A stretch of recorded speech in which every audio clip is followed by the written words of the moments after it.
یہ سنی شیعہ مسئلہ ہے ہی نہیں۔ لڑنے والوں میں بھی جو ہیں وہ لوگ ہوتے ہیں جو سرکار کے پیرول پر ہوتے ہیں یا سرکار نے جن کو پالا ہوا ہوتا ہے۔ تو میں بتا سکتا ہوں کہ یہ طالبان کہاں کہاں پر پالے گئے ہیں اور کہاں کہاں پر رہتے ہیں۔ سرکار کی جو ادارے ہیں وہ بھی اس میں کچھ حد تک ملوث ہے۔ میں نہیں سمجھتا کہ اس پر اہل سنت خوش ہوں گے۔ بہرحال آخری سوال یہ ہے کہ حل کیا ہے، اس کا حل کیا ہے؟ السلام علیکم، میں ہوں رضی طاہر، آپ دیکھ رہے ہیں یونٹی نیوز۔ گزشتہ روز پارا چنار میں ایک اور المناک سانے میں اس وقت تک جو مختلف اطلاعات آ رہی ہیں، جو کنفرم اطلاعات ہیں، وہ 44 سے زائد شہادتوں کی ہیں اور درجنوں زخمی اس سے علیحدہ ہیں۔ لیکن یہ واقعہ ایک جگہ پہ نہیں ہوتا بلکہ 5 مختلف مقامات پہ ہوتا ہے۔ پہلے ایک مقام پر حملہ ہوتا ہے اور پھر اس کو آگے کنٹینیو کیا جاتا ہے۔ اس سارے واقعے کی گراؤنی تفصیلات آپ کے سامنے رکھیں گے، کچھ ماضی میں بیک گراؤنڈ جاننے کی کوشش کریں گے، آخر وجہ کیا ہے، پارا چنار لہو لہو کیوں ہے۔ اسی پر بات کرنے کے لیے میرے ساتھ موجود ہیں سابق D G national police bureau Khyber Pakhtunkhwa اور سید ارشاد حسین صاحب، اور بھی بہت سی پوسٹوں پہ رہے ہیں۔ سر بہت شکریہ آپ کا، آپ نے وقت دیا۔ مہربانی۔ سر، پارا چنار میں گزشتہ روز کے واقعے پہ سب سے پہلے بات کرتے ہیں۔ یہ واقعہ اتنی شدت کے ساتھ، اتنی بے دردی کے ساتھ، مسلمانوں کا قتل مسلمانوں کے ہاتھوں سے، اصل میں ذاتی طور پر جو میری ذاتی رائے ہے، جو میری اپنی کنکلوژنز ہیں، یہ سنی شیعہ مسئلہ ہے ہی نہیں۔ اچھا، نہ پراپرٹی کا مسئلہ ہے، نہ جائیداد کا، نہ زمینوں کا مسئلہ ہے۔ اس کو بہانہ بنا کے ہر قسم کا جو فسطائیت ہے، وہ فیشزم جو ہے وہ کی جاتی ہے، وہ آپس میں لڑایا جاتا ہے۔ لڑنے والوں میں بھی جو ہیں وہ لوگ ہوتے ہیں جو سرکار کے پیرول پر ہوتے ہیں یا سرکار نے جن کو پالا ہوا ہوتا ہے۔ میں آپ کو تھوڑا سا ایکسپلین کر دوں اس بات کو۔ وہ یہ ہے کہ اگر آپ پارا چنار جائیں تو میں بتا سکتا ہوں کہ یہ طالبان کہاں کہاں پر پالے گئے ہیں اور کہاں کہاں پر رہتے ہیں اور ان کو کہاں سے سپورٹ ملتی ہے اور کس طریقے سے ان کو گروم کیا جا رہا ہے، ان کو رکھا جا رہا ہے۔ اور پھر اس کے بعد یہ بھی رپورٹس ہیں کہ بارڈرز پر جو بہت بڑی باڑ لگائی گئی ہے، اس میں بھی بریچز ہوتے ہیں، ان کو بھی توڑا جاتا ہے، ادھر سے بھی وہ آتے ہیں لڑنے کے لیے۔ اچھا، ان کی سوچ کے لوگ جو ہیں۔ تو یہ ذاتی طور پر میں سمجھتا ہوں کہ اگر کوئی بھی نیوٹرل گورنمنٹ آ جائے، جس طرح آپ دیکھ لیں یہ جو مسئلہ چل رہا ہے تو پچھلے 2.5 سال سے چل رہا ہے، جب سے ایک حکومت پولیٹیکل گورنمنٹ گئی ہے، اس کے بعد جو ہائیبرڈ گورنمنٹ آئی ہے، یہ جو موجودہ ہائیبرڈ گورنمنٹ ہے، اس کے آگے تو انہوں نے ان کو رکھا ہوا ہے جو موجودہ حکومت کر رہے ہیں، اور لیکن ان کے پیچھے جو فورسز ہیں، جو انٹیلیجنس ایجنسیز ہیں سرکار کی، وہ ان کو یہ سارا کچھ ان کی اس کے پیچھے چھپ کر رہے ہیں۔ آپ کے سوال سے ایک تو آیا کہ بارڈر پار سے بھی بریچز ہو رہی، تو وہ تو فینس لگی ہے اور وہاں پہ پاکستان آرمی، پاکستان کی سیکیورٹی فورسز، وہ تو اس بات کو انشور نہیں کرتی کہ بارڈر پار سے کوئی ادھر دہشت گرد نہ ہے۔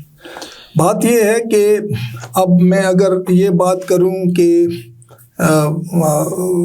کیونکہ یہ میں جو رپورٹڈ ہے وہ میں بات کروں آپ سے کہ لوگ جو مجھے کہتے ہیں جب یہ جنگ ہوتی ہے تو جو لوگ مارے جاتے ہیں اٹیک کرتے ہوئے تو انہوں نے جینز پہنی ہوتی ہیں، نیچے جاگرز پہنے ہوتے ہیں، تو یہ پارا چنار کا کپڑا وہ لباس تو یہ نہیں ہے روایتی، وہاں پہ وہ لباس ہے۔ یہ تو ادھر سے آتے ہیں تو انہوں نے ایک مرے پڑے ہوتے ہیں، جب وہ اٹیک کرتے ہیں تو ادھر سے ڈیفینس کرنے والے فائر کرتے ہیں ان کے اوپر تو مارے جاتے ہیں۔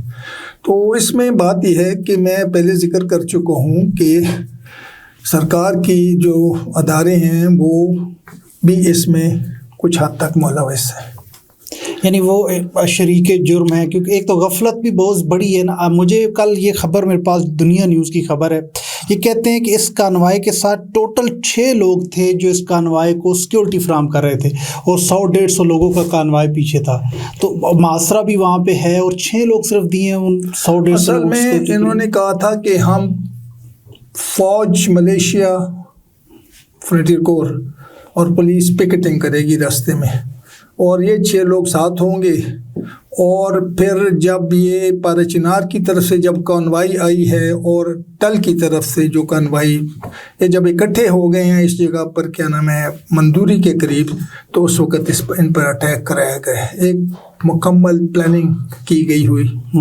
مکمل وہ تھا. گورنمنٹ کی طرف سے کوئی ایکشن نہیں ہوا. ادھر لوگ مارے گئے، شیعہ پاپولیشن ماری گئی، بے گناہ سارے، سب بے گناہ، کوئی بھی کسی کرائم میں انوالو نہیں تھا. اور ظلم کی حد کر دی گئی، لوگوں کو گھروں سے نکال جو پناہ لینے گئے ہوئے تھے. پختونولی میں یہ ہوتا ہے، پختون کے جو رواج ہے وہ یہ ہے کہ آپ کسی گھر میں پناہ لے لیں تو وہ پناہ دیتے ہیں، مکمل اپنی جان دے دیتے ہیں لیکن اپنا پناہ لینے والے. لیکن ادھر وہ اصول بھی نہیں، ملیامیٹ کیے گئے اور نکال کے ان کو مارا گیا. اور جو بھاگ رہے تھے، جو پیچھے کی طرف تھے، جو واپس بھاگ رہے تھے، ان کو بھی انہوں نے نہیں چھوڑا. اور جو بیچ میں پھنس گئے تھے ان کو انہوں نے چن چن کے پھر قتل کیا. ایک ویڈیو جو ہے وہ ناظرین اس کو تھوڑا بہت دیکھ پائیں گے، کیونکہ یہ اس ویڈیو میں ایک معصوم بچہ ایک گاڑی کے پیچھے دوڑ رہا ہے، چھڑی پھینک رہا ہے لاش کے اوپر. اس حد تک نفرت سر، یہ کیا دیکھ رہے ہیں؟ میرا خیال ہے یہ انڈیویجول کیسز ہوں گے. میں نہیں سمجھتا کہ اس پر اہل سنت خوش ہوں گے، سوائے ان لوگوں کے جو بہت ہی ایکسٹریمسٹ ویوز رکھتے ہوں، جو خاص کر جو وہابیت کی طرف زیادہ مائل ہیں، جو اہل تشیع کو یا خارجیت کہیں تو زیادہ خارجی بہتر ہوگا لفظ.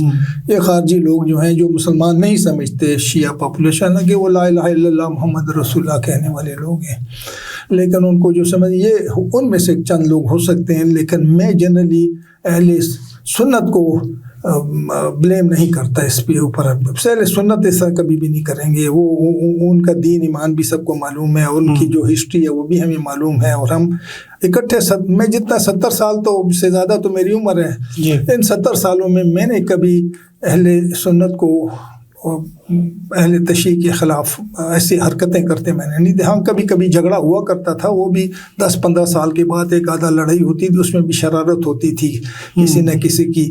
نہیں تو اکٹھے رہا کرتے، پارا چنار میں اکٹھے رہتے، صدا میں اکٹھے رہتے تھے، باقی جگہوں پر اکٹھے رہ گئے. اب انہوں نے وہ پولرائزیشن کر دی ہے، اور وہ جو زمینوں کے جھگڑے نہیں تھے شاملات کے، وہ جھگڑے بھی انہوں نے پیدا کر دیے ہیں. پھر اس میں کوئی 1.5 سال تھے انہوں نے وہ لینڈ کمیشن بنائے ہوئے ابھی تک. تو چونکہ کورم ایک ایسی ایجنسی تھی یا ڈسٹرکٹ ہے جہاں پر ریونیو ریکارڈ مکمل ہے، اور یہ ریونیو ریکارڈ جو ہے ابھی کا نہیں ہے. یہ امان اللہ کے زمانے میں جب ادھر افغان گورنمنٹ ہوتی تھی اس علاقے میں، اس وقت کا ان کے پاس ریکارڈ ہے. پھر اس کو اپڈیٹ کیا گیا 1901 میں، اور پھر 1944-45 میں. جھگڑا ہے ہی نہیں زمینوں کا، یہ تو شاملات معلوم ہے سب کچھ. لیکن اس کا حل اس لیے نہیں نکالنے کہ اگر یہ حل نکال دیں گے تو پھر اس کے بعد پھر ان کے حال اور جواز نہیں بنے گا کہ یہ گن بچے گا.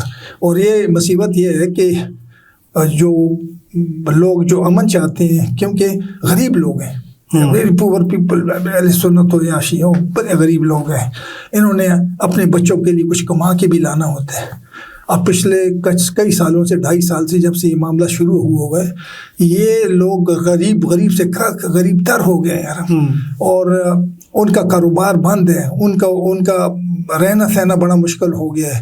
اور وہ چاہتے ہیں امن، چاہتے ہیں، وہ کہتے ہیں نہیں امن ہوگا تو ہم کاروبار کریں گے، ہم کچھ کما سکیں گے بچوں کے لیے. بالکل ایسا ہی ہے. اچھا مجھے یہ بتائیے کہ آپ پولیس میں آپ کی بہت ایک سروس رہی، خدمات رہی ہیں، پولیس کتنی کیپیبل ہے وہاں پہ امن قائم کرنے کے لیے، اور وہ کیوں مجبور ہوئی پڑی ہے، یا پولیس کے پاس وہ اختیارات نہیں ہیں؟ کیا کہیں گے اس پہ؟ اصل میں پولیس جو ادھر ہے وہ میرے حساب سے تو ایک تو یہ ہے کہ ادھر وہ فلی ٹرینڈ نہیں ہے. پہلے لیویز ہوا کرتی تھی، لیویز ہوتی تھی. لیویز جو تھی وہ صرف پریونٹیو کام زیادہ کیا کرتی تھی، انویسٹیگیٹو کام نہیں کیا کرتی تھی. ٹھیک ہے. تو جو پریونٹیو کام ہے اس میں تو وہ پولیس ٹھیک ہے، آپ اس کو استعمال کر سکتے ہیں، ریڈ کر سکتے ہیں، لوگوں کو اریسٹ کرا سکتے ہیں، سرویلنس کر سکتے ہیں، ہر کام کر سکتے ہیں، سوائے انویسٹیگیشن میں تھوڑا کمزور ہیں. اس کے لیے پھر نیچے والے ڈسٹرکٹ جو کوہاٹ ہو گیا، پشاور، ادھر سے پھر انسپیکٹرز کو ٹرانسفر کرتے ہیں، یا SPs, DSPs, تاکہ وہ ادھر کی انویسٹیگیشن کا لک آفٹر کر سکیں.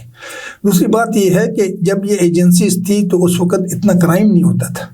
کرائم جو تھا، جرائم جو تھے وہ بہت کم تھے. اور وہ جو تھا وہ بھی جو ہوتے تھے فیصلہ جو تھا پولیٹیکل ایجنٹ کیا کرتا تھا، وہ اپنے ریسورسز استعمال کرتا تھا. پھر FCR ہوتا تھا، اس کے تحت 3 سال لوگوں کو بند کر دیتا تھا. اگر سزا اس پر وہ ہوتی تو ڈیتھ پینلٹی کوئی نہیں تھی، 14 سال قید ہوتی تھی اگر کسی کو قتل کیا، اور بڑا ریئر ہوتا تھا. میں سمجھتا ہوں کہ بہت کم کرائم تھا ٹرائبل ایریاز میں. پھر طالبان کا دور آیا تو اس میں پھر کرائم بڑھ گیا. پھر اس کے علاوہ اس میں سب سے بڑا مسئلہ یہ ہے کہ جب مثال کے طور پر ہمارے 4 اساتذہ اور 3 لیبر مارے گئے اس میں تری منگل اسکول میں، جو تشیح کے لوگ تھے ادھر پڑھانے جایا کرتے تھے پچھلے 5 سال سے یا 7 سال سے، کچھ لوگ امپلائی ہوتے تھے پڑھاتے تھے اور شام کو آ جاتے تھے. اس میں بھی FIR جو ہے وہ کمپلیننٹس کی طرف سے نہیں ہے، سرکار کی طرف سے. اب اگر میں وارث ہوں تو میرا ایک یہ حق ہے کہ میں لوگوں پر وہ کر سکوں کہ میرا ان لوگوں پر دعویٰ ہے، ان لوگوں کو پکڑو تم. لیکن وہ نہیں ہونے دی ہے، اس لیے نہیں ہونے دی کہ پھر لوگ ایکسپوز ہوتے ہیں بیچ میں. پھر ان میں سے پھر اس سے پہلے کوئی 11 لوگ پیواڑ کے تھے، اسی جنگل میں سے وہ لے کے آ رہے تھے جس میں سیکورٹی ایجنسیز انوالو تھی. انہوں نے ان کو روکا اور لوگوں نے فائرنگ کی اور 11 لوگ کو مار دیا گیا. اور اس میں بھی کوئی FIR انہوں نے کمپلیننٹس کی طرف سے نہیں ہونے دی، خود ہی کی. اور نہ تفتیش ہوئی، نہ اریسٹ ہوا، نہ کوئی انکوائری ہوئی، نہ یہ معلوم کیا گیا، کچھ بھی نہیں ہوا. اب یہ جو ہوا ہے میں سمجھتا ہوں اس کا بھی الٹیمیٹ جو ہے نا وہ یہی ہوگا کہ انٹریس کیس بنا دیں گے اس کو، اور ظلم یہ ہوگا کہ جو مارے گئے ہیں بس پشتوں میں جو کہتے ہیں تو یہ اڑلو، مطلب ہے وہ پانی لے گیا ان کو، اور ان کو انصاف نہیں ملے گا. مشکل لگتا ہے، مجھے نہیں نظر آتا کہ ان کو کوئی انصاف ملے گا. آخری سوال تو یہی کرنے والا تھا، لیکن بہرحال آخری سوال یہ ہے کہ حل کیا ہے، اس کا حل کیا ہے؟ سب سے پہلے تو آپ نے ایک انکوائری کرنی ہے، جس کے لیے میں سمجھتا ہوں کہ کوئی ہائی کورٹ کا جج ہو یا کوئی اور سینئر جج، سپریم کورٹ کرے. سپریم کورٹ تو بہت ہائی ہو جاتا ہے. میں ہائی کورٹ یا اس سے ہائی کورٹ کے ایک ریکمنڈیشن پر جو سینئر ججز ہیں ان میں سے ایک آئے ادھر جوڈیشل انکوائری کرے کہ فیکٹس بتائے کہ ہوا کیا ہے، کیا نہیں ہوا، کیوں ظلم ہوا ہے. دوسری اس میں چکر میرا یہ ہے، اس میں یہ ہے کہ کنٹرول جو ہے وہ جو ہمارا جو ہائی کورٹ کی ڈیسیجن بھی ہے کہ تم ان ٹرائبل ڈسٹرکٹس کو اس طرح استعمال کرو گے جس طرح آپ کا باقی ڈسٹرکٹس میں پولیس جو ہے وہ کام کرتی ہے. لیکن ادھر سارا اختیار ان کے پاس نہیں ہے. سیکورٹی ایجنسیز نے، آرمی نے یہ کنٹرول دیا ہوا ہے، وہ ڈکٹیٹ کرتے ہیں کیا کرنا ہے اور کیا نہیں کرنا ہے. اور جب تک آپ یہ ڈپٹی کمشنر کو اور DPO کو امپاور نہیں کریں گے یہ حالات اس طرح ہے. اگر کسی فورس نے یا FC نے مدد کرنی ہے تو ایز اے ہیلپنگ ہینڈ آئیں، وہ ایز اے کنٹرولنگ نہ آئیں. لیکن اس وقت ان کا کنٹرول ہے مکمل، اور وہ جو کچھ بھی کرتے ہیں پتہ نہیں کس پلاننگ کے تحت کرتے ہیں، کیا کرتے ہیں. لوگ تنگ ہیں اس سے. جس طرح لکی مروت میں آپ دیکھ لیں جلوس نکلا، بنو میں جو دھرنا ہوا، ٹانک میں ہوا، میران شاہ میں ہوا، سارے لوگ تنگ ہیں. وہ کہتے ہیں کہ نہیں ہمیں روٹین کی جو ایڈمنسٹریشن ہے وہ آ جائے تو اس میں بہتر ہوگا، اس میں ہم DC DPO کو ذمہ دار ٹھہرا سکیں گے کہ آؤ نا سر سامنے آ جاؤ، ہمارے ساتھ بات کرو. ہاں لیکن ان سے تو کوئی پوچھ نہیں سکتے ہیں جو موجودہ حال ہے. تو یہ تیسری بات یہ ہے کہ وہ انگریزی میں کہتے ہیں سم ہیڈز مسٹ رول، کسی کو ذمہ دار ٹھہراؤ تاکہ ان کو سزا دی جائے. وہ کبھی بھی نہیں ہوگا. جب when heads will not roll تو حالات کس طرح بہتر ہوں گے.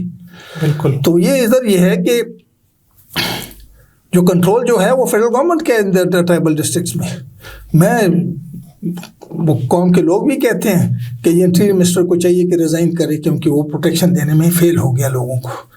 تو یہ ہے. اس کے علاوہ طریقہ یہی ہے جو میں نے آپ سے بات کی ہے، اور اس کا آخری حل بھی یہی ہے کہ جو ڈسٹرکٹ ایڈمنسٹریشن ہے اس کو پروونشل گورنمنٹ مکمل سپورٹ دے، اور پروونشل گورنمنٹ جو ہے وہ ذمہ ہو کہ جو کچھ ہو رہا ہے ٹرائبل ڈسٹرکٹس میں وہ وہ لے گی ذمہ داری. اب تو وہ آدھا تیتر آدھا بٹیر والا چکر ہے سارے ٹرائبل ڈسٹرکٹس میں. بہت شکریہ سر آپ کے وقت کا، اور ہم نے بھی کوشش کی کہ آپ تک پارا چنار کے حالات کا تھوڑا سا بیک گراؤنڈ بھی پہنچے کہ آخر یہ خون ریزی ہو کیوں رہی ہے. آپ تک کے لیے اتنا اجازت دیجیے گا. اللہ نگہبان.